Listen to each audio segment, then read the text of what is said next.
Pembicara Nepi kita kali ini adalah seorang pria dari Bandung. Anak bungsu dari dua bersaudara ini awalnya berasal dari keluarga yang berkecukupan. Sampai pada akhirnya karena sebuah masalah, keluarganya jatuh bangkrut dan hidupnya berubah jadi serba kekurangan. Di masa kuliah, beliau menjadi aktivis kampus dan di sela-sela kuliahnya, beliau juga menjadi marketing kartu kredit dan sales promotion boy, hanya untuk sekedar menambah uang sehari-hari. Beruntung doanya untuk kehidupan yang lebih baik terjawab. Di bangku kuliah ini juga sahabatnya memperkenalkan bisnis Tiens. Walaupun pada awalnya beliau tidak yakin terhadap bisnis Tiens, tapi setelah datang ke pertemuan berubahlah pandangan beliau terhadap bisnis ini. Dan beliau pun memulai proses perjalanan di bisnis ini untuk menjadi pahlawan keluarga. Dengan keyakinan, kerja keras, dan persistensi yang kuat, beliau pun berhasil meraih hasil-hasil lewat bisnis Tiens. Mendapatkan reward motor, jalan-jalan ke berbagai negara Asia dan Eropa, memberangkatkan orang tua ke tanah suci dan ke luar negeri. Cash reward $5.000, cash reward $20.000, dan berhasil membelikan rumah untuk keluarganya melalui bisnis Tiens. Bagaimana proses perjalanan beliau menjalankan bisnis Tiens? Mari kita belajar dari Dia Ramdhani. Perkenalkan, nama saya Dia Ramdhani Item ya, saya dari Bandung. Mohon digarisbawahi, mohon dicetak tebal, Item bukan item. Ya, jadi itu nama marga saya dari Manado sana. Saya lahir di Bandung 1 April 91. Ya, usia saya sekarang kurang lebih mungkin termuda di ruangan ini 17 tahun. Ya, usia saya 28 mau 29. Saya datang ke sini hari ini tidak bermaksud untuk menggurui Anda. Saya hari ini datang hanya sekedar sharing, berbagi apa yang saya laksanakan di Bandung, apa yang saya kerjakan di Bandung, bagaimana saya membangun bisnis ini di Bandung. Banyak orang yang bilang, sering nih, apalagi sekarang zamannya sosmed kan, ya, Instagram, DM masuk, Pak, rahasianya gimana Pak? Apa ya Bu, Pak? Rahasia apa? Biar bisa sukses Pak. Nah kadang di situ saya suka bingung Pak jawabnya. Ya udah saya jawab aja, Pak, bagi aja sedikit Pak, rahasia suksesnya sedikit aja Pak. Oke deh, saya bagi. Rahasia suksesnya mau tahu nggak Bapak Ibu? Saya kasih tahu sedikit ya, sedikit aja dulu, ya. Rahasianya juga. Mau yang lebih banyak? 773. Mau yang lebih banyak lagi? 7 langkah, 7 kebiasaan, 3 prinsip dasar. Ya. Jadi kalau ditanya, Pak sedikit aja Pak, oke sedikit, juga. Ya. Yang banyaknya, 7 langkah, 7 kebiasaan, 3 prinsip dasar. Karena saya bingung Pak, nggak ada rahasia. Banyak yang tanya, Pak Dihar, kok Bandung VS-nya sampai segitu Pak? Pak Dihar, kok itu ngumpulin orang, ribuan orang Pak? Kok bisa ngumpul kayak gitu? Oh karena kami undang makan gratis Pak, saya bilang. Kan pakai batik, pakai jas ya. Oh undangan makan gratis gitu ya. Enggak Pak, sama. Caranya sebenarnya yang dilakukan 7 langkah, 7 kebiasaan, 3 prinsip dasar. Leader-leader Anda yang di depan ini sebenarnya sudah ahli. Tapi kadang kalau upline yang ngomong, masuk nih. 3 menit kemudian Tapi entah kenapa kalau ada pihak ketiga yang ngomong, dari luar ada yang ngomong, masuk ke pikirannya gitu. Jadi sebenarnya saya hari ini hanya mengulang apa yang sering udah dikatakan sama upline-upline Anda. Jadi sebenarnya upline-upline Anda itu udah sangat luar biasa. Ya, mohon aplaus untuk Bu Anita, Pak Farid, Pak Arianto, ya, dan leader-leader depan yang lain. Sebenarnya kita tinggal ngikutin mereka aja. Udah sukses kok. Ya, di Jakarta ini BMW udah banyak. Visi udah banyak, tapi hari ini mungkin saya akan sedikit memberikan warna pada Anda bagaimana cara saya menjalankan usaha ini di Bandung. Siap? Oke, ya kita sama-sama belajar. Nah, Bapak Ibu teman-teman semua, ada sebuah cerita tentang seorang pemahat batu. Seorang pemahat batu yang sedang bekerja untuk memahat batu. Ada 3 orang. Nah, pemahat batu yang pertama ditanya, Anda sedang apa? Dia menjawab seperti ini. Saya sedang memahat batu. Pemahat batu yang kedua, dia ditanya lagi, Anda sedang apa? Dia jawab, saya sedang membuang bagian-bagian yang tidak berguna supaya batu ini menjadi patung. Itu jawaban yang kedua. Nah, pemahat batu yang ketiga ditanya, Anda sedang apa? Saya sedang membuat masterpiece. Saya sedang membuat sebuah karya yang akan terkenal di dunia dan akan menjadi karya termahal di dunia.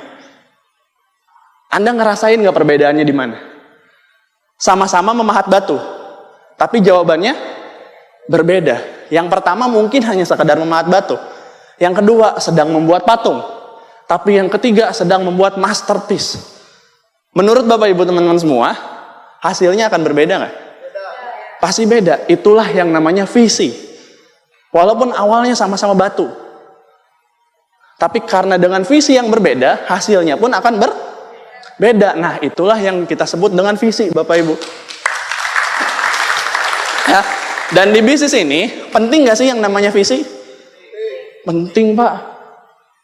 Luar biasa. Visi itu penting banget. Anda pikir, Pak, leader-leader di depan ini, ngapain sih dia sampai harus beli BMW, beli Mercy, pakai beli mobil rumah segini? Pak Johan nggak ada ya Pak Johannya? Kalau ada Pak Johan, Pak. Anda lihat Pak Johan? Diamondnya. Bling-bling, Pak. Kuya-kuya lewat, Pak. Ya? Anda pikir untuk apa sih mereka melakukan itu? Untuk keren-kerenan? Mungkin kalau disuruh milih mereka juga ya udahlah mending yang murah-murah tapi nyaman kalau disuruh milih. Tapi kenapa mereka tetap melakukan itu? Beli ini, beli itu, beli ini, beli itu. Simple, karena mereka ingin menunjukkan visi kepada Anda kalau misalnya bisnis ini bisa nyampe ke sana. Itu yang ingin mereka tunjukkan. Jadi kalau misalnya Anda sampai hari ini masih ngelihat, aduh Pak, saya nggak tahu Pak bisa sukses di Tiansi. Pak, upline Anda tuh sudah menunjukkan yang sangat luar biasa. Pak Farid, Pak Haryanto, Pak Johan Wijaya, Pak Elvanto. Wah, semua hasil-hasilnya udah luar biasa. Tapi kadang kita suka lupa dan nggak yakin sama diri kita sendiri. Padahal Pak, upline kita sama kita makannya apa? Sama ya nasi ya. Ada yang batu? Nggak ada ya? Ada yang ngemil pasir gitu ya? Saya dulu di Bandung pernah nemu salah satu mantan downline saya, saking nggak punya duitnya, dia makan nasi pakai abu rokok. Abu rokok gitu ya. Saya sampai lihat, miskin amat loh gitu ya. Sekarang udah got lion Bapak Ibu. Nggak sengaja sebenarnya abu rokoknya ya, tapi sengaja dia kasihan banget gitu makan nasi pakai abu rokok gitu ya. Nah, itulah visi. Dan pembiasanya pembeda bisnis besar dan bisnis kecil terletak seringnya pada visi. Analoginya kayak gini teman-teman Bapak Ibu semua. Kalau misalnya Anda di bisnis ini, siapa di sini yang gabung baru di bawah 3 bulan? Oke, banyak. Terima kasih. Aplaus untuk Anda semua. Ya. Anda yang baru bergabung, terus Anda baru gabung nih. Visi Anda, cari tambahan lah, 1-2 juta. Dapat syukur, nggak dapat ya sudahlah. Sama Anda yang di awal bergabung udah punya visi. Pokoknya saya jalankan usaha ini, 1 tahun saya bintang 8, 2 tahun saya got lion. Kira-kira kerjanya akan beda nggak? Beda. Pasti berbeda. Kalau yang pertama tadi, baru ditolak presentasi sekali. Gimana ini Tiansi? Bagus. Oh, saya nggak tertarik. Oke. Presentasi lagi 2 kali. Gimana Tiansi? Bagus. Oh, saya nggak tertarik. Oke. Langsung dia bilang ke upline-nya, up. 1 Jakarta up. Gak ada yang mau Tiansi satupun. Udah saya presentasi semua orang. Udah banyak sekali saya presentasi. Gak ada Pak, 1 Jakarta semua udah nggak ada. Tiansi udah di sini udah dilarang Pak. Emang kamu udah presentasi berapa? Banyak Pak. Berapa? Ya lumayan lah. Berapa? Ya lumayan lah. Berapa? 3 lah. Kalau visinya nggak besar, biasanya begitu.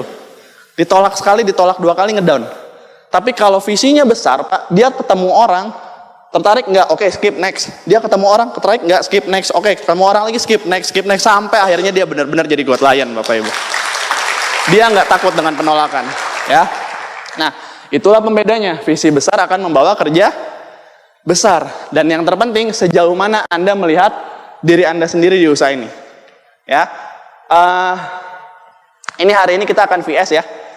Anda tahu nanti lagu yang diputer sebelum VS untuk prosesi Apa judulnya?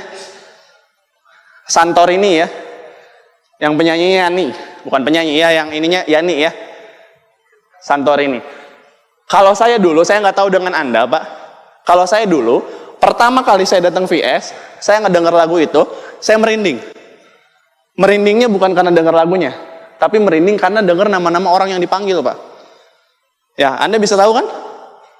Gold Lion Indonesia, Bronze Lion Indonesia, dipanggil semua satu-satu. Terus yang paling jelas kelihatan itu adalah lampu nyorot dia.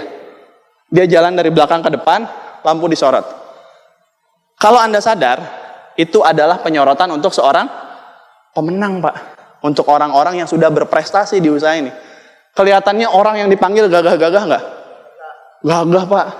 Ya analoginya kayak gini lah. Tadi juga kita baru Impact ya, CP, Royal. Mungkin memang yang kalau yang udah PBO-nya makin atas, makin keren. Kalau CP kan masih naik panggung. Ya.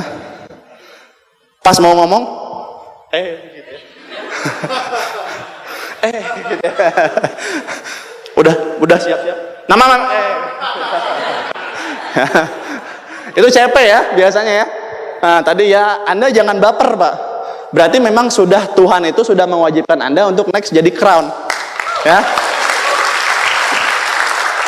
Ya wajar masih CP ya. Semakin kan kalau CP ya CP masih kayaknya masih banyak yang ngumpulnya, makin Royal, Crown, Ambassador, udah keren-keren Bapak Ibu. Udah kelihatan biasanya. Ya lihatnya dari dompetnya aja. Biasanya yang CP memang agak melendes gini lah. Ya, karena kosong dompetnya. Kalau yang Ambassador gitu ya. Nah, coba cek Pak Farid tuh ya.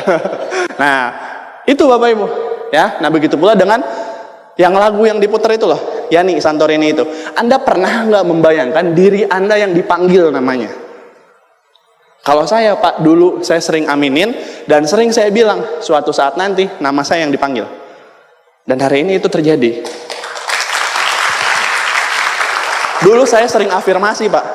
Waktu zaman bintang 5, bintang 6, saya kalau bangun tidur terus melakukan kegiatan pagi-pagi itu, kegiatan wajib kita kalau pagi-pagi, ya di kamar mandi, ya, saya bawa handphone, saya puter tuh lagunya. Sambil kegiatan itu sambil teriak, mari kita sambut Gold Lion Indonesia, Bapak Dia Ramdhani.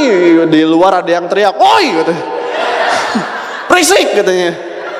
Taunya nyokap saya ya, ibu saya ya. Nah, walaupun kelihatannya kayak orang gila, orang ngelihat saya dulu gila ngelihatnya, ngapain teriak-teriak kayak gitu, ngapain nggak jelas. Ternyata hari ini siapa yang bilang itu gila? Saya Gold Lion. Jadi semakin Anda meneriakan itu sama dengan Anda mendoakan ke Tuhan. Kalau misalnya Tuhan buatlah ini jadi kenyataan. Dan kalau misalnya Anda meyakini diri Anda sendiri, dan itu pun akan jadi kenyataan. Nah, seberapa jauh Anda melihat diri Anda sendiri di usaha ini? Oke? Next. Nah, ini Bapak Ibu yang sering kita bahas ya. Usaha ini bangun apa? Aset. Apa aset terbesar di usaha ini? Apa? Manusia. Diri sendiri. Oke, lebih spesifiknya apa? Asetnya? Mulut, bener nggak? Ada di sini yang presentasi diam-diaman? Telepati gitu? Enggak ya, semua apa asetnya? Mulut, bener nggak? Ya, jadi asetnya adalah mulut. Nah, sekarang yang sering kita lupakan adalah karena kita ngerasa bisnis ini kerjaan utamanya ngomong, akhirnya banyak paradigma ini. Ada inspirator, ada motivator. Pembedanya di mana? Motivator itu hanya bisa jago memotivasi, tapi belum tentu dia melakukan. Contohnya kayak gimana? Anda sebagai seorang upline, ini contoh aja ya. Di Bandung mungkin nggak, di Jakarta mungkin nggak ada. Di Bandung banyak banget yang kayak gini.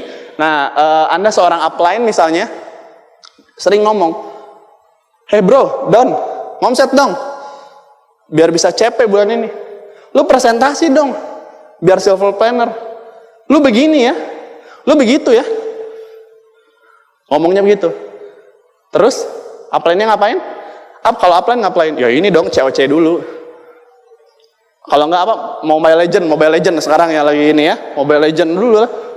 Nah, upline-nya ngapain? Jadi akhirnya mungkin downline Anda pertama awal baru join ngedengerin apa yang Anda omongin. Mungkin. Karena ya sebagai upline. Tapi mulai 2 bulan, mulai 3 bulan, kalau downline Anda tidak melihat kinerja Anda, dia akan mulai berpikir. Dan akhirnya apa yang dia katakan? Bacot upline. Banyak ngomong lu gitu ya. Itu yang terjadi, Pak. Jadi downline itu tidak melihat apa yang upline-nya omongin. Tapi downline melihat apa yang upline-nya lakukan. Dan itu yang akan diduplikasi. Nah, disitulah yang kita sebut inspirator. Kita termotivasi dengan orang karena apa yang dia lakukan. Ya. Dan di sini Bapak Ibu, Anda dihargai berdasarkan apa yang Anda lakukan. Bukan yang Anda omongkan. Makanya, nanti ada impact silver planner. Gold planner. Presentasi kan? Bukan impact silver planner. 15 kali presentasi ditolaknya cuma 2 kali, nggak gitu kan? Tapi memang benar-benar 15 kali presentasi 3 bulan berturut-turut, 30 kali presentasi 3 bulan berturut-turut. Jadi perusahaan ini, support system ini menghargai apa yang Anda lakukan, bukan apa yang Anda omongkan. Ya. Nah, di sini sebagai upline ya itu yang harus kita lakukan, oke? Nah, tugas Anda bukan terlihat hebat, tapi benar-benar menjadi hebat. Saya, Pak Julian Sina, upline saya, itu adalah upline yang tidak pernah banyak ngomong ke saya untuk soal prestasi. Dia nggak pernah, lu Majesty dong, lu God Lion dong, nggak pernah, Pak. Lu gedein site volume dong, GPV, nggak pernah. Pak Julian itu tidak memimpin saya dengan cara itu. Pak Julian memimpin saya dengan cara dia menunjukkan kalau dia jadi itu duluan.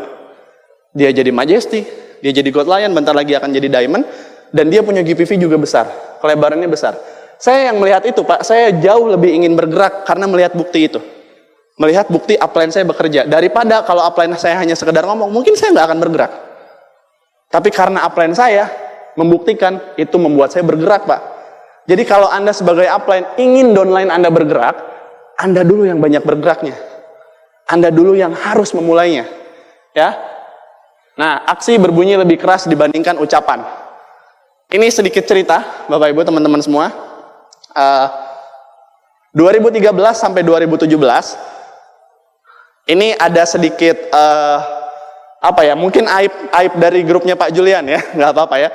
Ya saya ceritain khusus untuk Jakarta ya.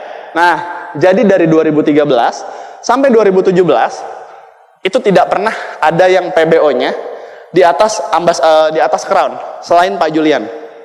Hanya Pak Julian satu-satunya di grupnya Pak Julian yang pernah Majesty Ambassador. Sisanya ngapain? Crown paling tinggi. Dan itu pun Crown-nya kalau lagi ada kualifikasi Crown Live. Ya. Bulan depannya bisa jadi NA tuh. Ya. Crown terus bulan depannya NA. NA tahu ya? Ya, berarti Anda Netpi pun tidak terdaftar gitu ya. Nah, bisa jadi seperti itu, 2013 sampai 2017. Sampai ada satu momen waktu itu, kami bisnisnya memang waktu itu lagi ada ujian di awal 2017, tapi waktu itu kami berusaha membangun lagi ulang, dan alhamdulillah ketemu momentum. Di 2017 pertengahan, saya mulai membangun ulang, sampai saya ingat banget, bulan Oktober tahun 2017. Waktu itu saya udah stabil Crown saya sudah stabil, tapi waktu itu saya ngerasa kayaknya saya harus upgrade PBO saya. Supaya apa? Supaya efeknya bisa buat grup saya. Dan waktu itu saya memang kerja bener-bener, kerjanya bener-bener kerja keras sampai bener-bener, wah gimana caranya. Karena kaki ketiga saya yang penentu ambasadornya ini baru 3-4 bulan join. Dan untuk ke Crown ya masih lumayan lah gitu. Tapi saya kerjain, sampai akhirnya tanggal 25 berubah. Saya yang waktu itu biasa Crown, perdana pertama kali jadi ambasador. Nah, cuma yang jadi masalah bukan ambasador sayanya.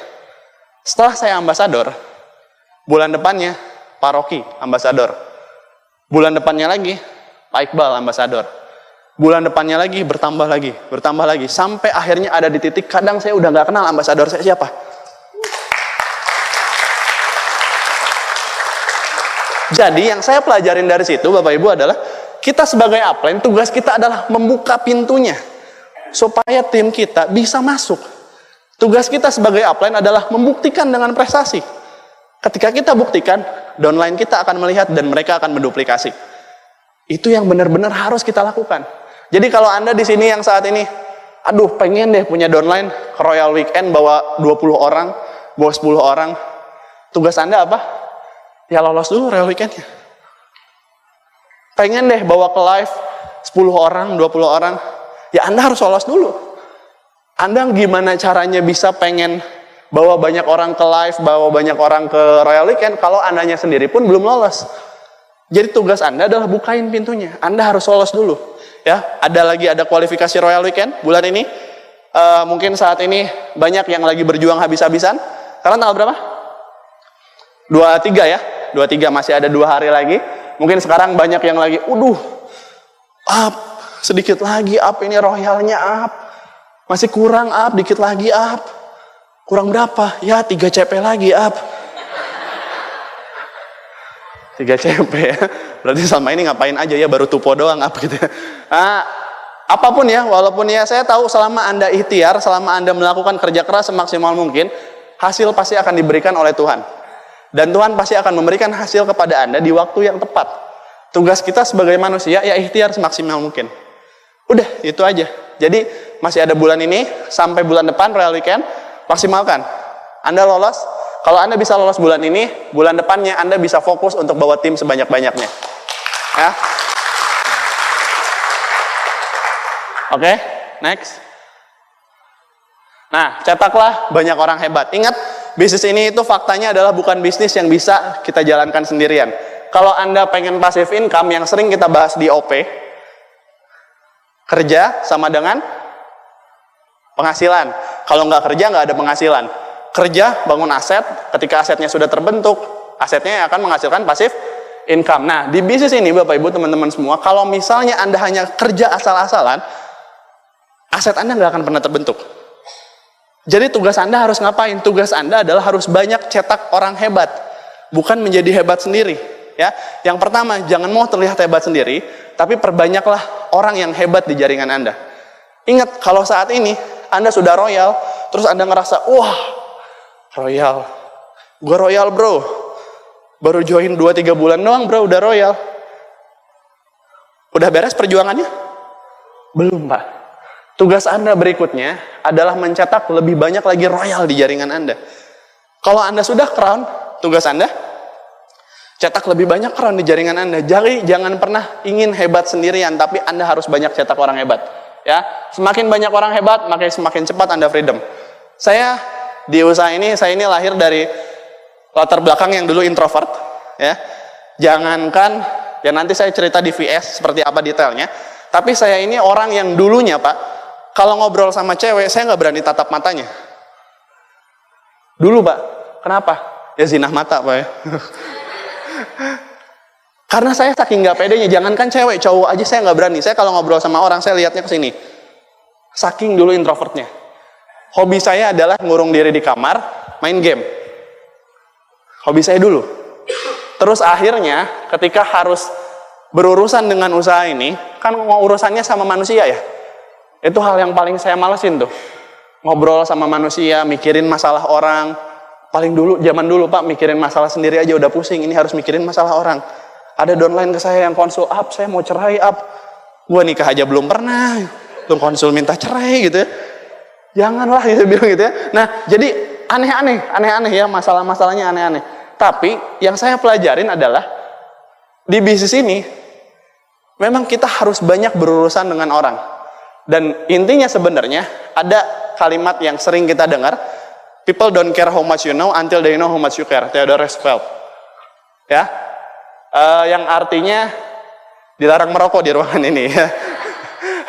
Orang tidak peduli seberapa banyak Anda tahu, yang orang peduli adalah seberapa banyak kita peduli ke dia. Nah, di bisnis ini saya dilatih untuk lebih banyak kepo tentang urusan orang lain, tentang peduliin orang lain. Awalnya Pak, buat saya, amit-amit, capek gitu ya. Ibu saya, saya pengen umrohin. Dalam hati sih padahal, peduli amat ibu lu, yang penting lu royal lah, yang penting lu keren gitu ya. Dulunya Pak, dulunya seperti gitu. Tapi akhirnya saya mulai dilatih, sampai akhirnya ketika saya semakin banyak peduli sama orang, di titik itulah orang-orang itu mulai menjadi jenderal-jenderal hebat di jaringan, dan di sini yang saya rasakan sekarang, waktu saya semakin freedom.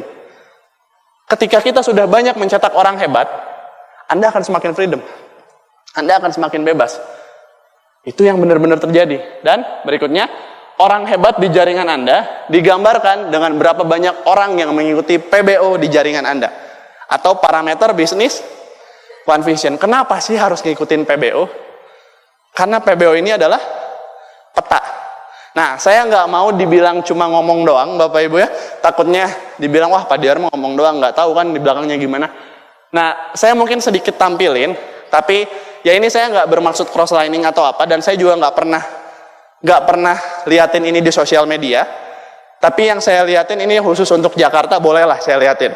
Ya, khusus untuk Jakarta. Ini gambaran orang-orang yang mengikuti PBO di jaringan saya.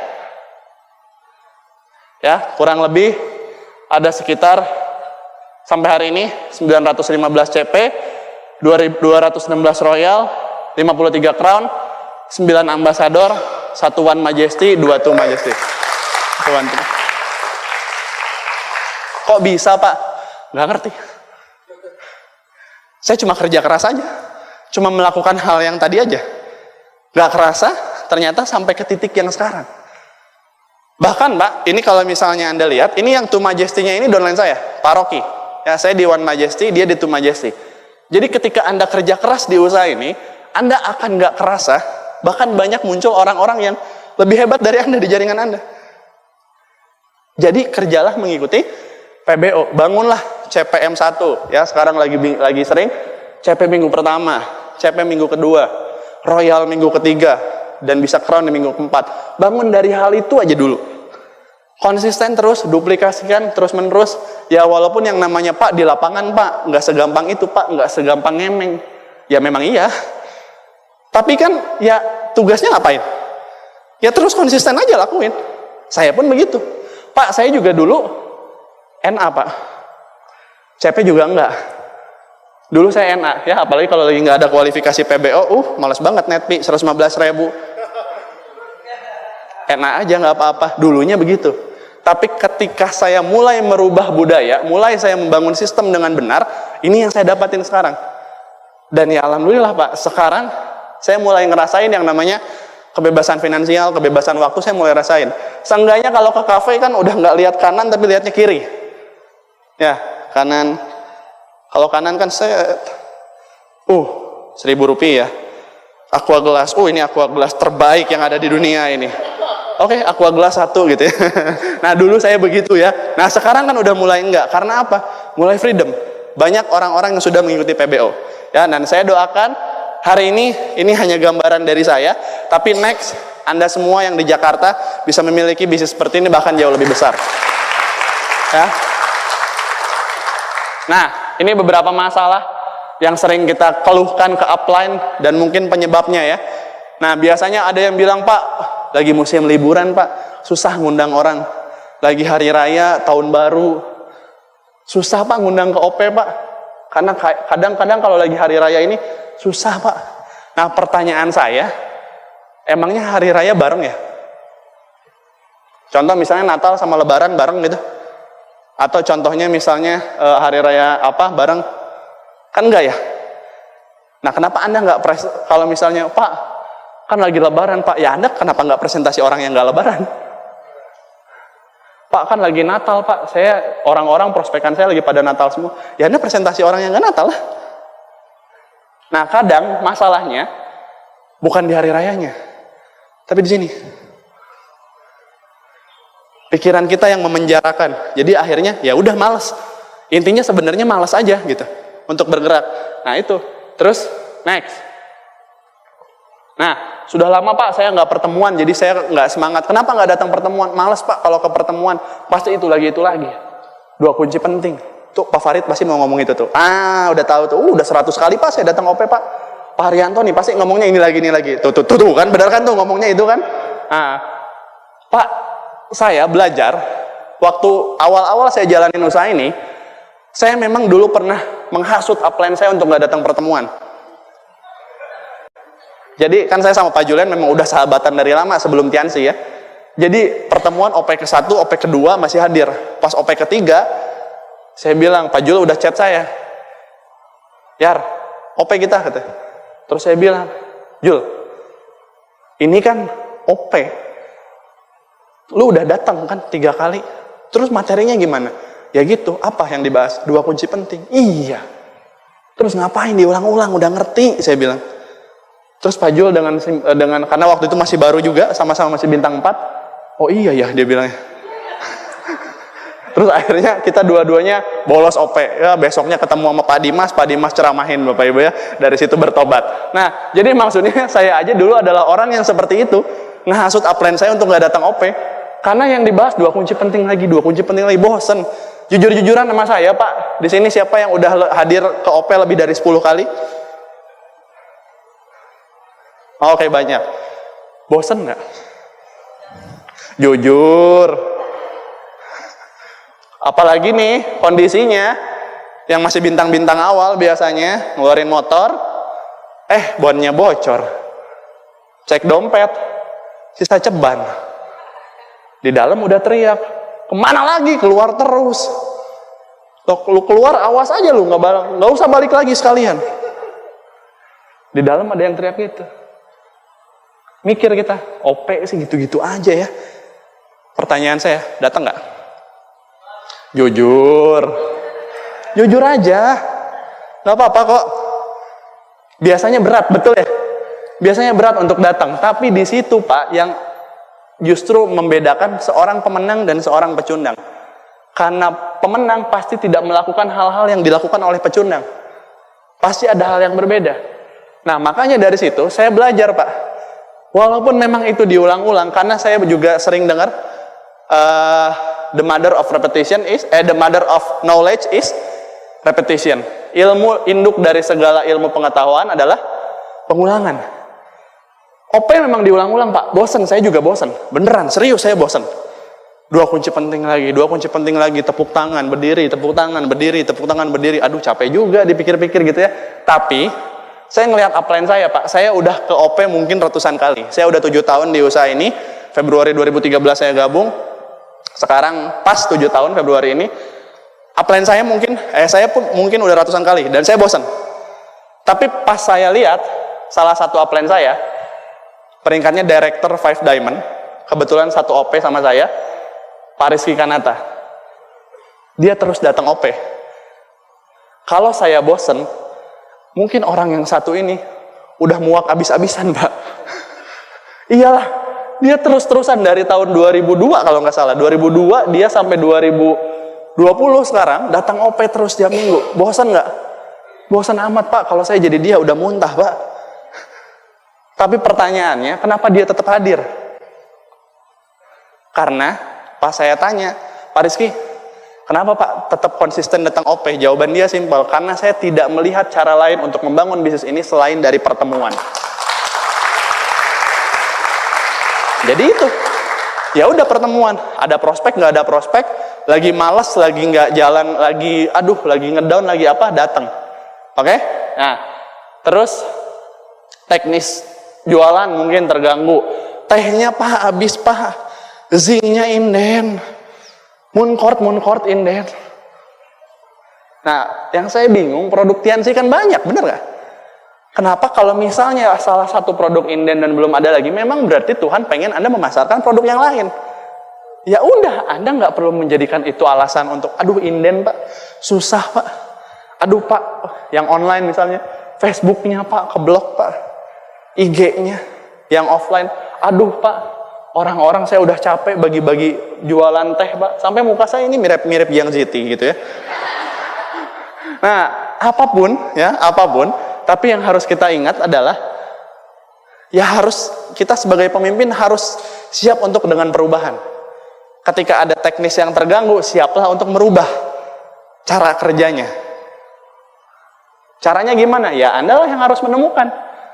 Karena caranya itu nggak banyak. Saya dari 2013 sampai 2020 udah berbagai macam cara berubahnya kok Pak. Dan biasanya kalau ada cara yang terganggu, saya ikutin cara yang berikutnya. Dan ada kenaikan biasanya, asal kita mau coba ya. Next, zona nyaman ya. Nah ini yang muda-muda biasanya nih, hobi, pacaran, merasa cukup dan lain-lain ya. Pacaran terutama nih, yang belum menikah Kadang biasanya saya dulu punya salah satu downline Bapak Ibu ya. Downline saya ini waktu lagi dream sharing, dia dengan lantangnya mengatakan, impian terbesar saya ingin membahagiakan. Di pikiran saya kan, orang tua ya, benar ya? Di pikiran saya, orang tua pengen bahagiain orang tua nih luar biasa. Saya ingin membahagiakan pacar saya. Hah? Saya bilang gitu ya, suasana yang lagi sedih jadi begitu, jadi ketawa-ketawa gitu. Nah, saya sampai bingung Pak, pacar. Oh, saya tanya kan, sudah emang udah mau nikah? Enggak sih, memang baru 1 bulan kemarin pacarannya. Terus kok pengen bahagiain banget? Soalnya dia menemani saya di setiap proses. Akhirnya hari ini sih udah nggak pacaran, saya dengar terakhir ya, udah putus gitu. Nah, jadi di sini kadang ada salah fokus. Kalau hanya pacaran, kalau hanya pacaran yang nggak serius, biasanya kan hanya untuk main-main, bener ya? Hanya untuk main-main. Nah, kadang kita suka salah prioritas. Hobi, pacaran, dan lain-lain, itu dijadiin prioritas lebih utama dibandingkan bisnis ini. Sementara bisnis ini adalah pengantar kita menuju impian-impian kita. Nah, jadi dari situ saya bisa simpulkan kalau misalnya Anda lebih mementingkan hobi atau pacaran Anda, berarti hobi atau pacaran Anda itu jauh lebih penting daripada orang tua Anda. Bener nggak? Berarti hobi dan pacaran ini jauh lebih penting daripada Anda harus umrohin orang tua Anda. Harus beliin rumah orang tua Anda. Nah, pertanyaannya, setuju nggak kita di hati nurani kayak gitu? Kan enggak ya? Jadi mulai hari ini Pak, yang muda-muda terutama nih, yang kayak gini-gini, nanti aja dulu lah. Apalagi kalau pacarnya udah, kamu pilih aku atau Tiansi? Saya dengan lantang akan menjawab, saya pilih Tiansi, bye gitu ya. Ya, nggak masa mau sukses dia kayak gitu ya. Nah, jadi hati-hati ya. Terus kehilangan visi. Nah, ini yang tadi kita bahas ya. Jangan sampai kita kehilangan visi. Visi di bisnis ini dapetinnya di mana? Pertemuan. Atau di komunitas juga bisa.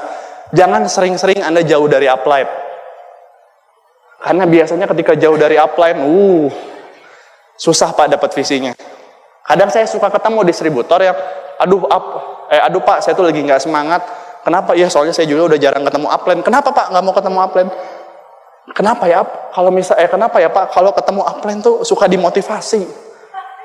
Lah bagus dong. Ya saya suka takut semangat gitu. Jadi menurut Anda ngedown lebih enak gitu.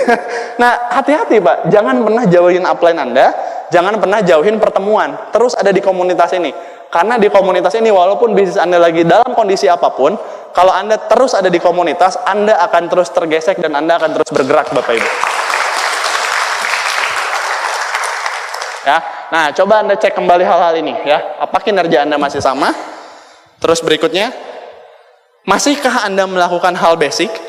Karena biasanya nih yang pertama ini ya, kinerja kita yang awal gabung sama kinerja kita 3 bulan setelah gabung atau 6 bulan setelah gabung udah mulai beda. Pas awal gabung ketemu orang, sini lu gua presentasi. Lu kan miskin tuh. Yuk ketemu gua, yuk duduk sini. Gua bikin lu jadi kaya. Ketemu orang, Pak mau kaya nggak? Pak mau kaya nggak? Wah, presentasi semua orang bombardir walaupun dengan cara yang salah Bapak Ibu ya. Tapi kerja kerasnya luar biasa. Mulai 6 bulan, 1 tahun, biasanya udah mulai agak beda. Kita ini mulai jadi peramal. Maksudnya apa Pak peramal? Ketemu orang, bintang 6 juga berhenti. Ketemu orang lagi, yang begini mah gak akan join. Ketemu orang lagi, ini mah ngerepotin doang, malas presentasinya. Biasanya begitu. Jualan. Ketika kita ngelihat calon konsumen, aduh, foto profilnya jelek, HP-nya pasti jelek, gak punya duit ini mah. Mulai jadi peramal, kita mulai ngerasa yang paling tahu.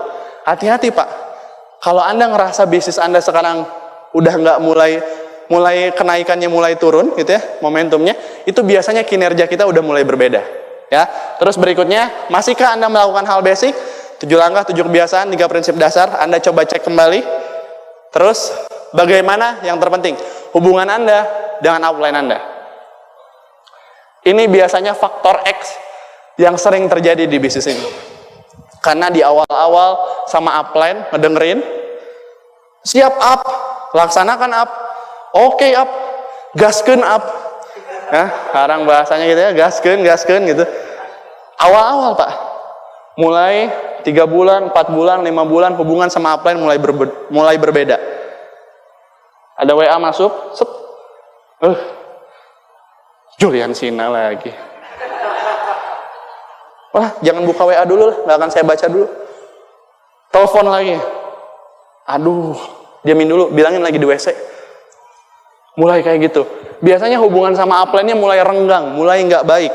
Nah, coba Anda cek. Biasanya kalau hubungan Anda dengan upline Anda nggak baik, rata-rata bisnis Anda pasti bermasalah. Coba cek. Kok Pak Diar tahu? Ya, kan pengalaman pribadi. Ya, 2015 sampai 2015 awal sampai 2015 akhir, saya jauhin upline saya buat gosip upline di dalam jaringan saya. Julian begini, Julian begitu, Julian begini. Pokoknya ngejelek-jelekin upline. Akhirnya setelah berhasil ngejelek-jelekin upline, alhamdulillah Pak, bisnis saya nggak kemana-mana. Malah makin turun. Jadi nggak ada untungnya ngejelek-jelekin upline itu. Upline kan memang udah bertugas untuk membantu kita. Dan yang terpenting Pak, mungkin upline kita punya banyak kekurangan.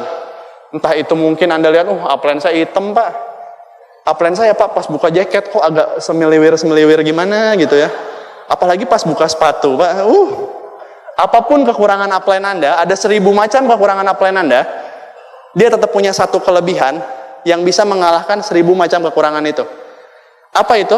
Kelebihannya adalah dialah yang dipilih Tuhan untuk mengenalkan bisnis ini kepada Anda. Jadi udah, kerjasama bareng aja.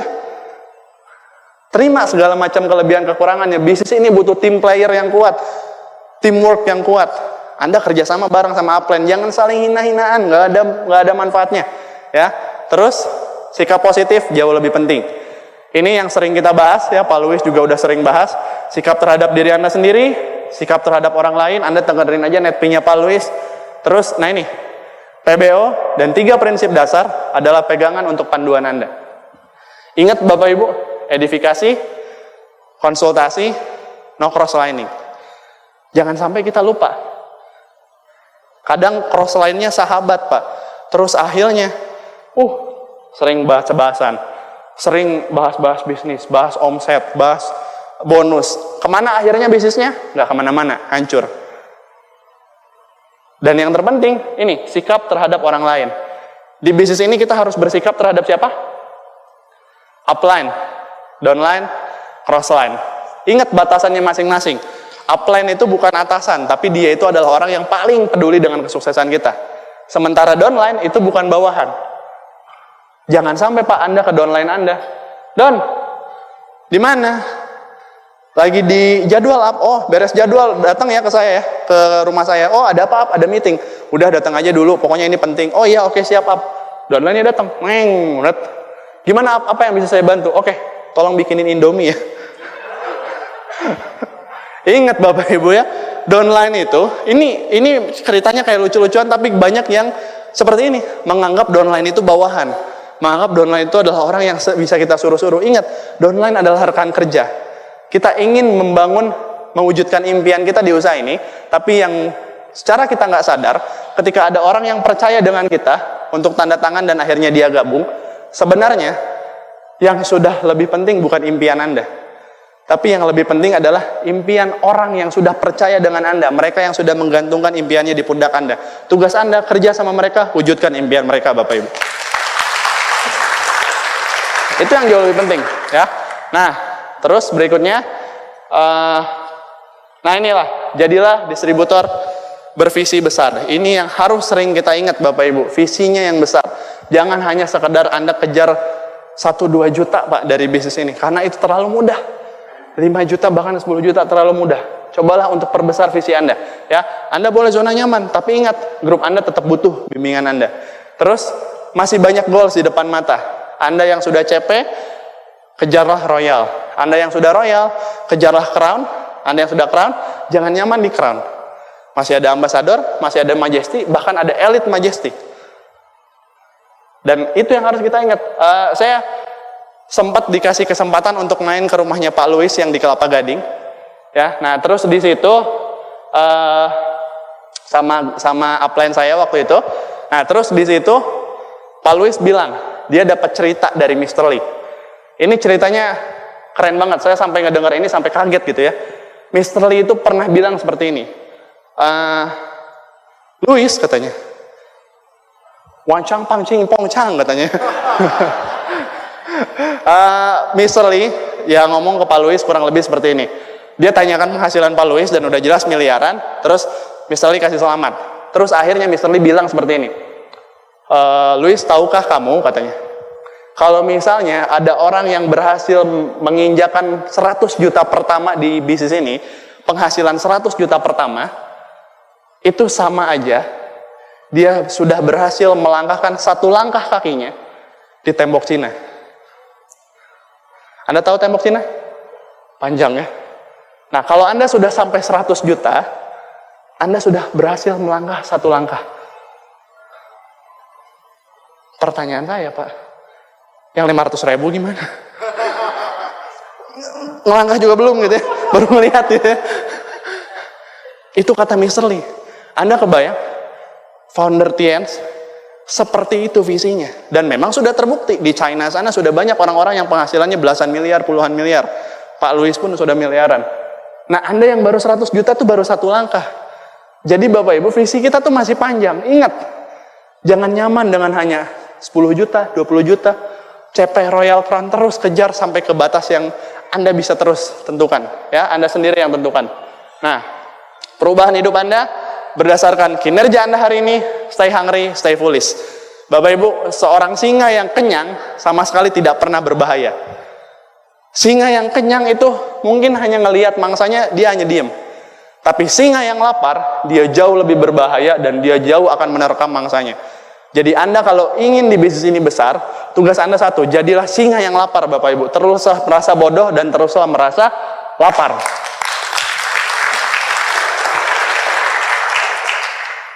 Dan momentum tercipta dari kecepatan yang tinggi. Kita sering bilang Bapak Ibu, Pak, bisnis saya nggak jalan Pak, nggak ada momentum. Sering dengar kayak gitu ya? Pak, lagi nggak ada momentum Pak, bisnisnya nggak jalan. Kalau misalnya dulu saya belajar fisika, kebetulan saya ini sarjana S2 fisika, padahal mahasiswa aja nggak lulus Bapak Ibu ya.